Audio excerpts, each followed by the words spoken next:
combattre l'abstention, un projet de loi a été déposé le 31 mai 2016 afin de rendre le vote obligatoire.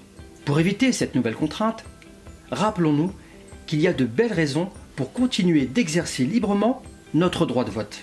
Il peut y avoir du plaisir et de la fierté à soutenir un parti, son représentant ou une idée et ainsi imaginer que l'on peut modifier le cours des choses. Certains ont une réelle satisfaction de s'être opposés à un candidat ou un programme et ainsi exprimer ses convictions et attentes. Après avoir voté, il existe parfois le sentiment du devoir accompli et une certaine forme d'estime de soi. Voter, c'est respecter ceux qui se sont sacrifiés pour obtenir ce droit. Voter, c'est aussi réactiver des identifications patriotiques, sociales ou politiques et manifester de l'intérêt pour son pays. Il peut être ressenti une certaine joie d'être associé aux émotions et cérémonies collectives dans le cadre d'une élection importante. Les jours de scrutin ne sont pas des jours comme les autres. Les hiérarchies disparaissent et l'accomplissement du vote est identique quel que soit son rang dans la société.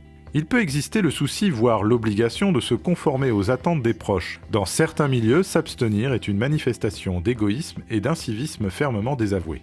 On peut éprouver une satisfaction partagée, un espoir commun avec la famille ou les amis de même opinion. Il dépend de nous tous pour que le vote ne devienne pas, comme dans de nombreux pays, une obligation accompagnée d'une sanction financière.